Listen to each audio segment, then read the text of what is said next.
देश को, अपने उत्तर प्रदेश को, बिहार को सरसार करने वाली बातें। अपने बीच की एक गायिका आंचल रगवानी इस दुनिया के छोड़ के चली गई। बाबा भोलेनाथ की विश्व की नगरी में बनारस में रहती थी, लेकिन है बाबू आज दुनिया में हम लोग को बीच में नहीं है। श्रद्धांजलि अर्पित करते हुए 4 लाइन भूमिका में कवि जी संकेत कैलन कैसे।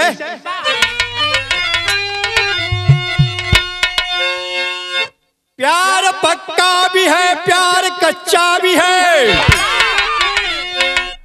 प्यार में पागल प्रेमी सब कुछ खो देता है। प्रेम की दरिया बहती सुधाधार से, प्रेम में दरिंदगी कर मिटा देते हैं।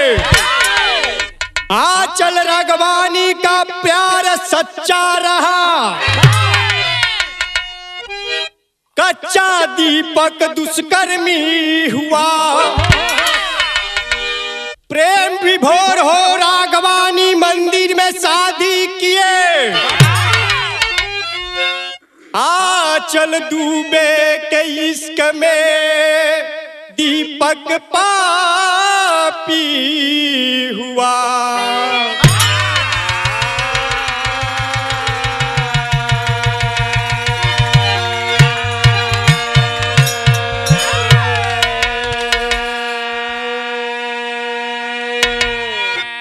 हे बाबू, प्यार एक ऐसा चीज होता है, उम्र का कोई तगाजा नहीं होता।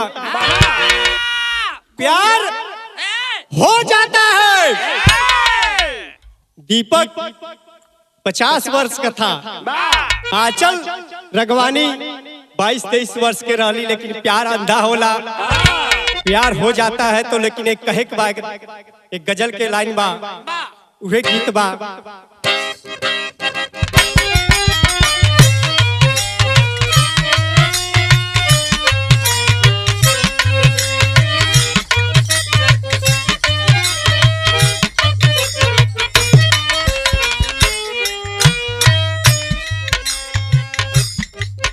वे गीतिया के लाइन बा। चंपा चमेली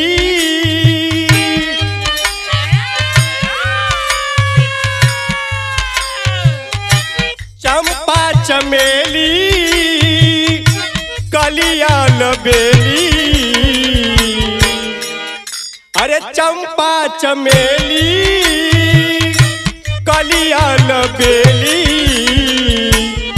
नैना लड़ा के कहा जात बारू।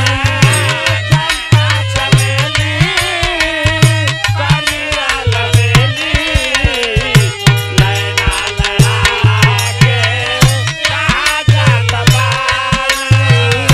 नैना लड़ा के कहा जात बारू।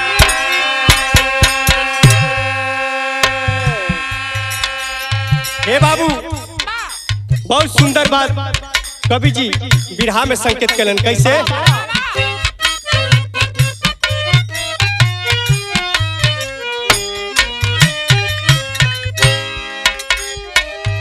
कटती राघवानी की, कटती राघवानी की अच्छी सफरिया। अरे कटती राघवानी की अच्छी सफरिया, रहती आंचल डूबे नजरिया छुपा के।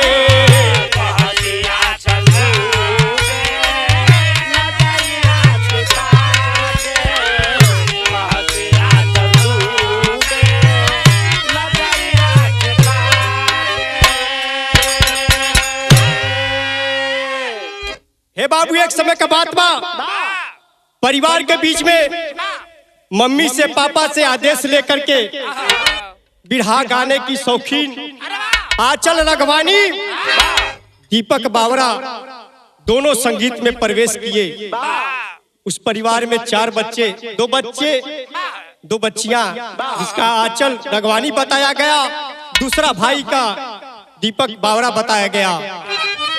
हे बाबू, परिवार के आदर्श पौले के बाद दोनों बच्चे संगीत लाइन में प्रवेश किए, लेकिन दीपक बावरा जो है वो अपना लोकगीत गायकी शुरू कर देता है और आंचल रगवानी जी बिरहा में प्रवेश की।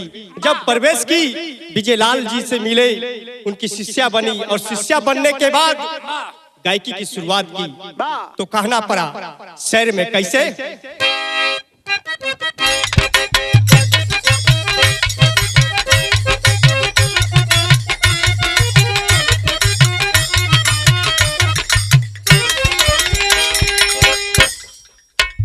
आंचल रगवानी बिरहा में झूम के गाने लगी, आंचल रगवानी बिरहा में झूम के गाने लगी, नाम का चर्चा पूरा देश में कहाने लगी।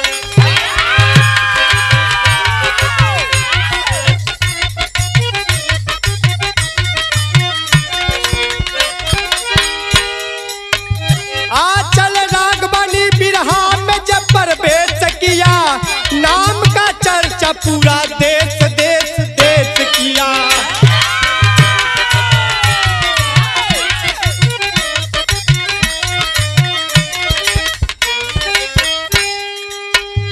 आंचल रगवानी बिरहा में जब गाने लगी, आंचल रगवानी बिरहा में जब गाने लगी, रुपए पैसे भाली भांतियों कमाने लगी।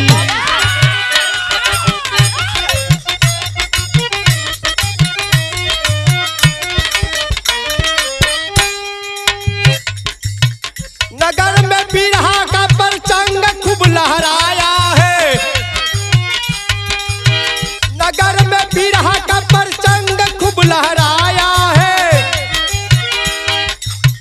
गणेश अखाड़े का गायिका वो कहाई है।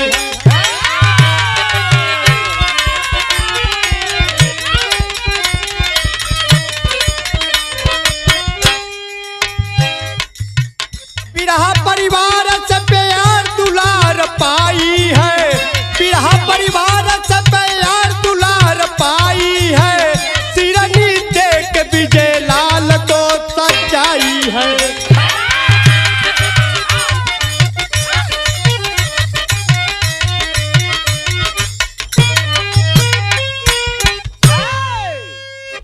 हे बाबू, जब आगे प्रवेश कैलस, विजयलाल जी का फुल सपोर्ट होके लागल।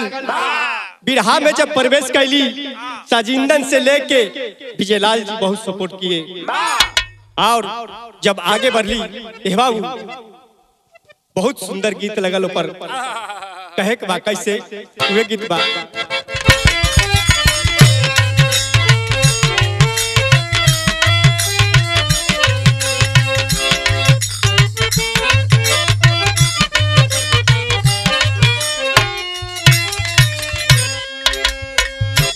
ये गीतिया बा कि जब से नैना लड़ल बातिया आगे बढ़ल,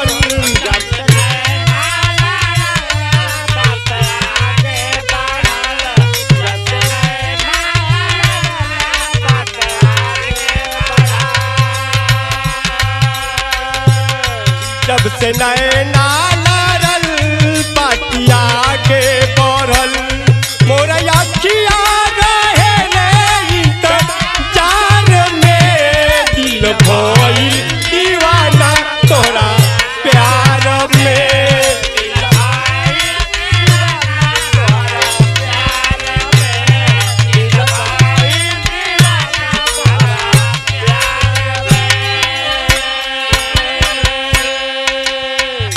प्रोग्राम होखे लागल, लाइन पे लाइन लग गई।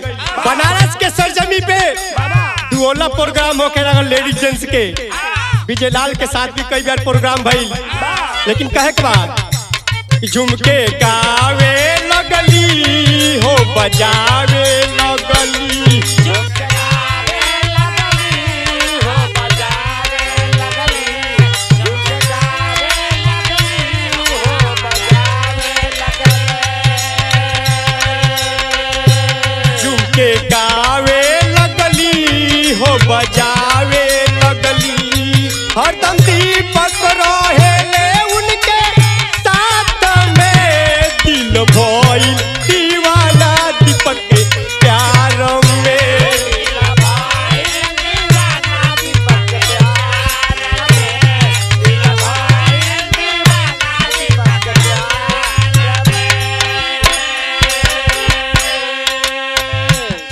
जहाँ भी प्रोग्राम होता था दीपक भी साथे रहत रहलन।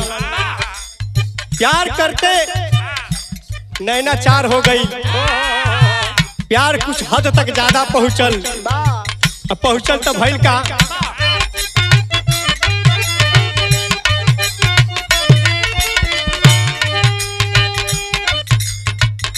हंसी हंसी बाती दोनों जाने में जानी के,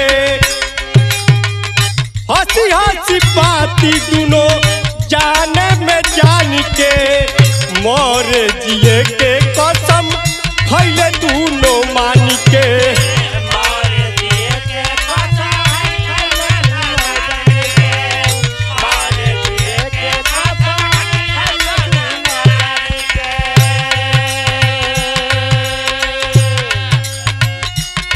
आँख मिलावे लगली, प्यार लुटावे लगली।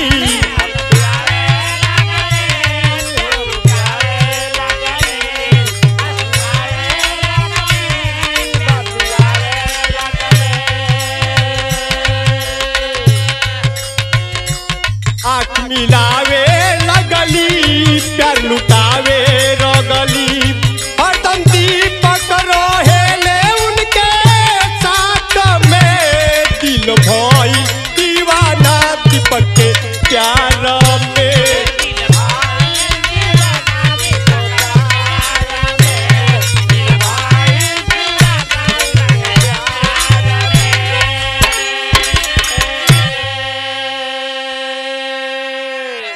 हे बाबू, एक समय का बात बा, आंचल रगवानी मम्मी से जाके कल कि हे मम्मी, हमारे जौन ढोलक वादक हारमोनिया वादक साजिंदा लोग के बहुत बारी परेशानी होता, दूरी पड़ता औले जैले में।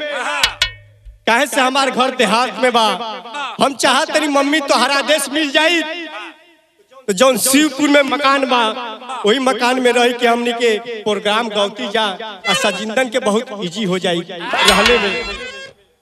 लेकिन हे बाबू, दीपक और आंचल रगवानी दोनों जानी रहे लगातार एक साथे। आंचल रगवानी की एक आंचल दुबे उनकी सहेली बहन की तमाम मानत रही। आंचल रगवानी उनके साथे रहत रही। दीपक से कली यो साथे रहिए, कोनो बात नहीं बा, रह के अपन खाइया पिया जौन खाइया करिया। काहे से इनका मम्मी बाली नहीं, पापा बाने नहीं, जौन बानी हमई बानी। फुल सपोर्ट फुल सहयोग करे लगली। लेकिन हे बाबू, के जानत रहे दीपक से भी नैनाचार हो जाई। यही बात में सरंगा में गीत लगल कैसे,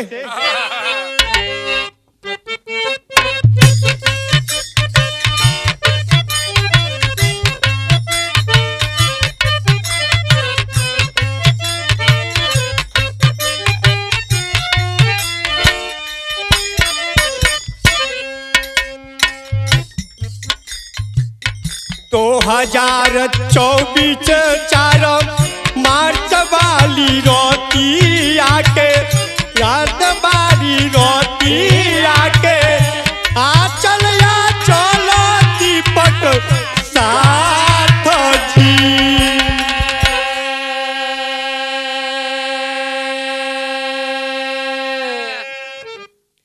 खानवा में जौहर मिलाई, खानवा में जौहर मिलाई, राघवानी के दिहल खिलाई। बिगड़ गई हालत रोवे ढार।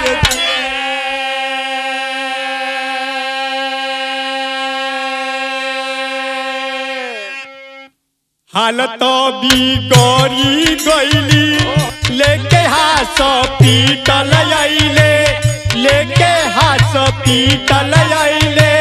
रहिए में निकलल प्राण जी।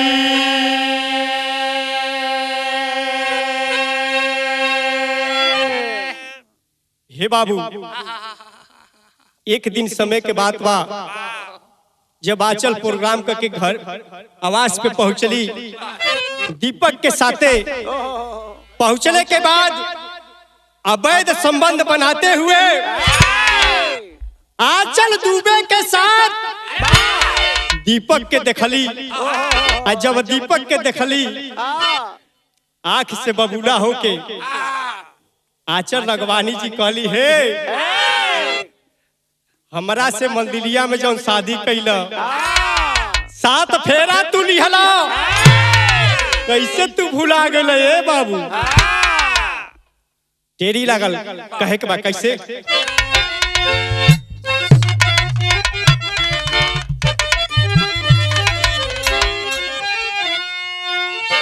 हे बाबू जीवन की आशा कोरी रह गई, हे बाबू जीवन की आशा कोरी रह गई। आंचल के तोड़ दिए जीवन की डोरी, जीवन की आशा कोरी रह गई।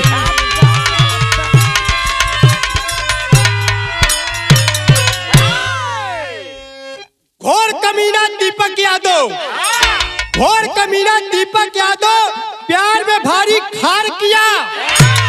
ऐसे नीच निर्दयी से क्यों राघवानी तुम प्यार किया? जीवन मरण के पहलू में, जीवन मरण के पहलू में आंचल दुबे जब आई है, अपने स्वार्थ के चलते में एक गायिका का जान गंवाई है। हे बाबू एक समय के बात बा, दीपक और आंचल दुबे मिल के खाना में जहर मिला देते हैं। खाना में जहर मिलौले के बाद ओइजा दम के तोरे खाती 3 घंटा 4 घंटा लेट ले जाए हॉस्पिटल खाती लेके पहुंचल लो, ताकि ये रास्ते में जाने से पहले दम को तोड़ दे। यानी कि इसे कहा जाएगा साजिश, यानी कि मारना है तो मारना है। लेकिन हे बाबू हम कहिला केहू के साथे ऐसा कर्म ना करे के चाहिए। लेकिन कहे के बा पहपट में कैसे?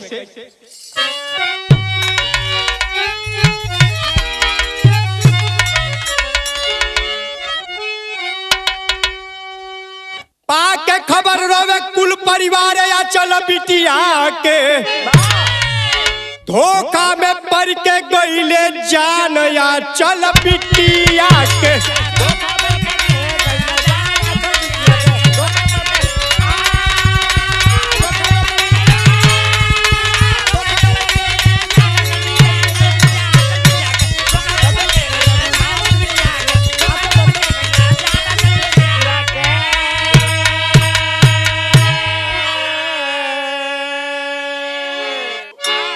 अरे तब मुआला के बाद जब खबर पवली माई हो, खा के पछाड़ गिरे जमीन पे बहराई हो।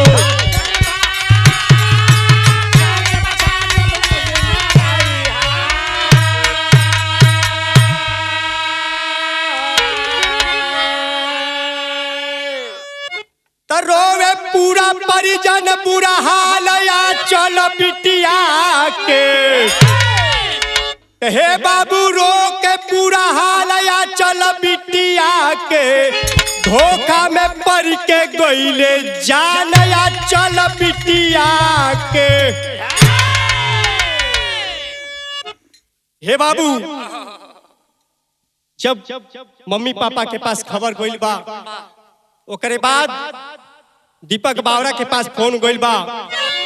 फोन जब गइल बा थाना में से कि हे बाबू तोहार बहन के हुआ?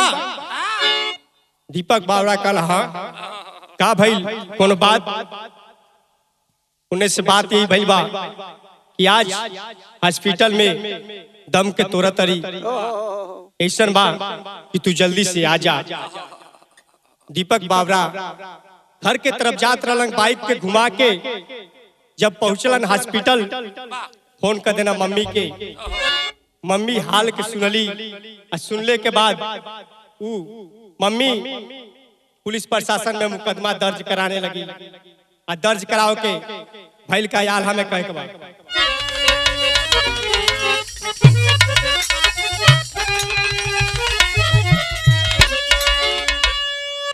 मुकदमा में ये दर्ज करौली का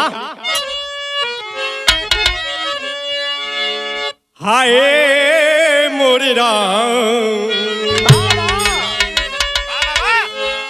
चंदौली के रोहे पाला दीपक दुष्ट चरिया ये भैया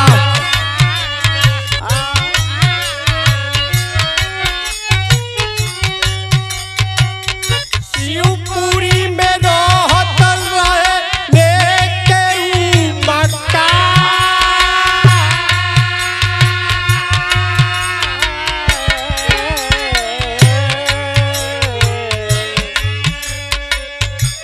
दुई लइका के पाप दीपक दीपक टपोरिया ये बाबू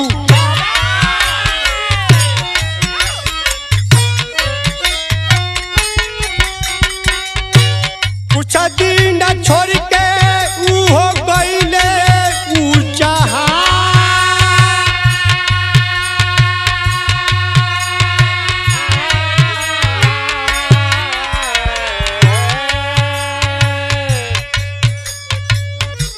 गावत प्रोग्राम में रागवानी से कटलिए बाबू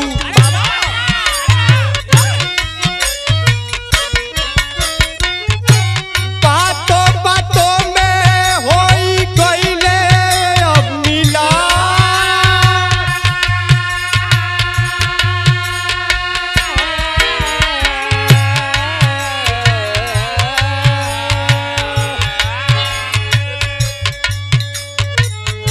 पढ़ा के नजदीकी बाबू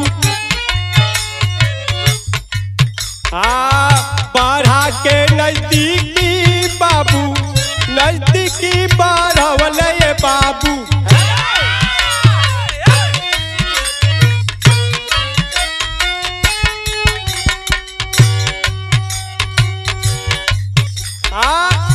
रागवानी के खत्म कोई नामावा निशा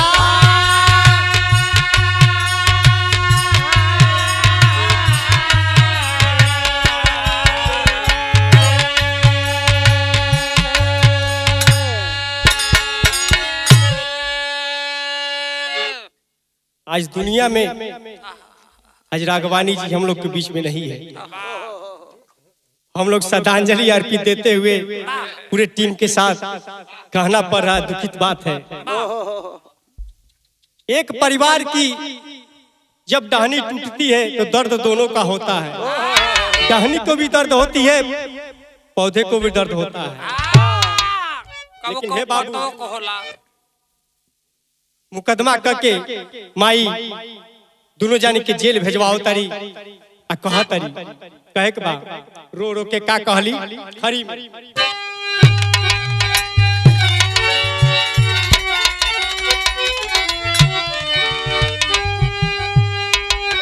रो रो के माई बाबू का रुकत ना यसिया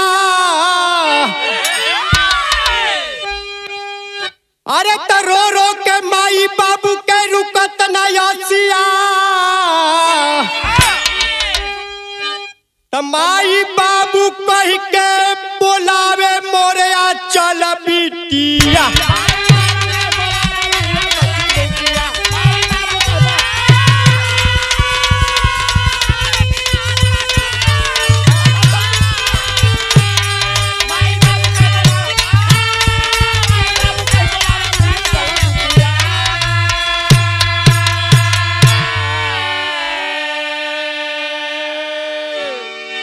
जाके थाना में माई हाथ जोड़ के कली है साहब जल्दी रिपोर्ट लिखी।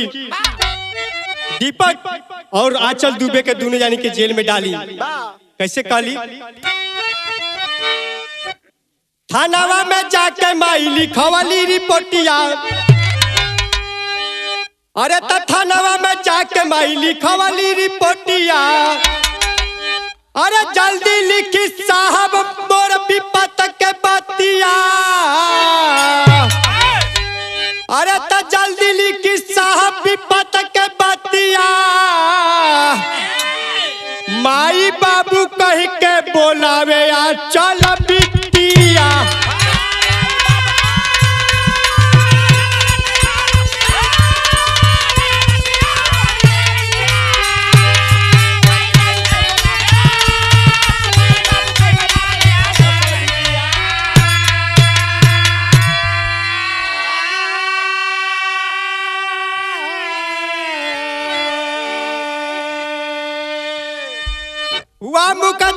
दीपक यादों पर दीपक या चल डूबे दोनों जानी पकड़ाइले।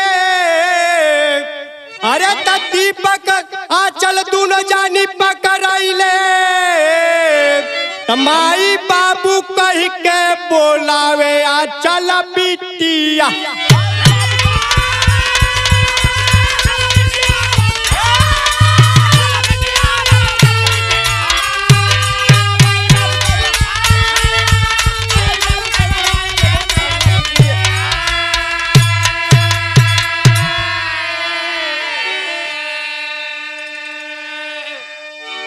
हे बाबू, कौन बाप के कंधा पे बहुत जनाजा के बहुत बोझ होला।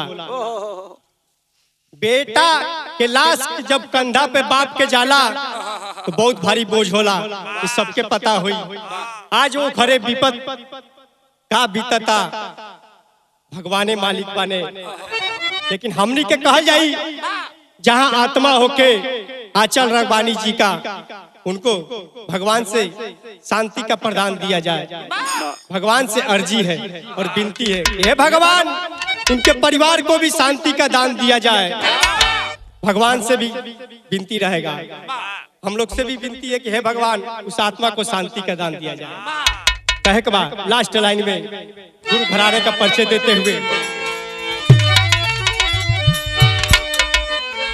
गुरु बिहारी गुरु गणेश गुरु रामलाल गुरुकारी बच्चन कहते कवि नरेश के लहरेली फुलवारी। अरे त लिखते मुन्ना लाल शारदा में पग चोरी हो। तो जीवन की आशा कोरी रह गई, तो हे बाबू जीवन की आशा कोरी रह गई। या चल के तोड़ दिए जीवन की डोरी, जीवन की आशा कोरी रह गई।